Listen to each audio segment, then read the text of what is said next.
I can offer you 2 minutes that I think will change your life.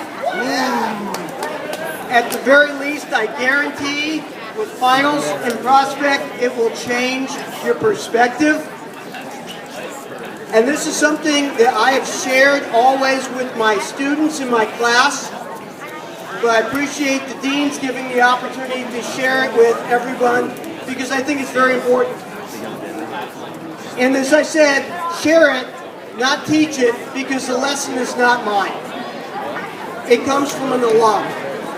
It comes from a guy named Justin Rascoff, who is the last editor, stay with me folks, the last editor of the Harvard News at merger time.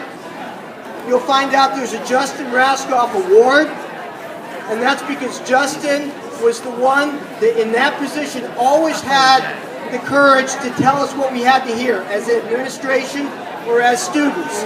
So I'm giving a challenge from Justin to each of you right now. This was his editorial.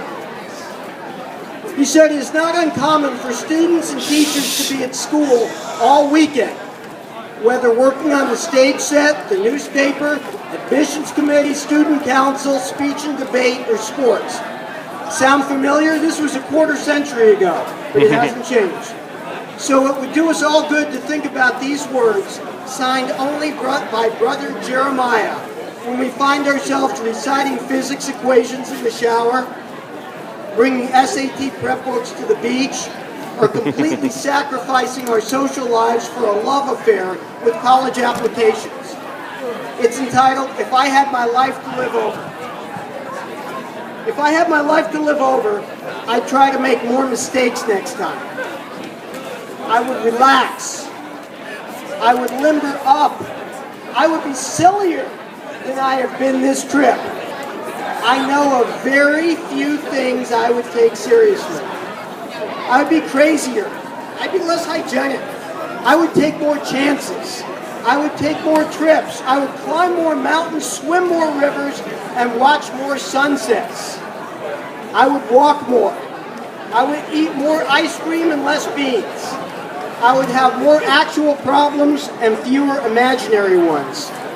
You see, I am one of these people who lives prophylactically, sensibly and sanely, hour after hour, day after day. Oh, I've had my moments. If I had it to do over again, I would have more of them. In fact, I would try to have nothing else. Just moments like this, one after another, instead of living life so many years ahead each day. If I had it to do over, I would go places and do things and travel lighter than I have. If I had my life to live over, I would start barefooted earlier in the spring and stay that way later in the fall. I would play hooky more. I would make few good grades except by accident. I would ride on more merry-go-rounds. I would pick more daisies. So next time you're, from Justin, next time you're sprinting up the stairs, cramming a sandwich into your mouth on the way from Latin to history, thinking about all the appointments you've broken, meetings you've missed, and clubs you've quit because you didn't have the time, just stop. Stop. Put down your backpack, finish your sandwich, reach over and pick a daisy. It may be the best thing you've done all day.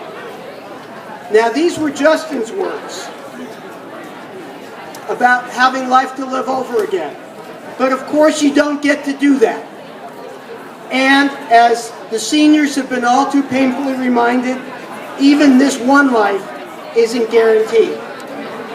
Less than 9 months after writing this editorial, and less than 1 week before graduation, Justin Rascoff was killed in a car accident. That's why these words are in a memorial garden outside the chapel. That's why there is a Justin Rascoff Award. He never made it to Princeton. Like our Justin, like our Julia, he never got to live the rest of his life. But you have the rest of yours. And through your hard work at Harvard-Westlake, you've given yourself the gift of an enormous head start. It can yield a lifetime rich in joy and health and cherished relationships. Or You can squander it. You can throw it away on a frantic life that's filled only with exhaustion and stress and illness and alienation. Your choice. So if you're going to strive, strive not for your parents, strive not for Harvard Westlake, certainly not to quell guilt or to impress. Slow down.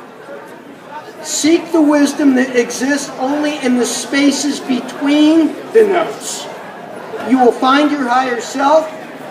You will discover the things that matter. You will live a life that matters. And when that life is over, it may be in 70 years, I hope it is, it may be in 70 days. But when that life is ending, you will smile. And so too will everyone who has known you. And that, my friends, is success. Thank you.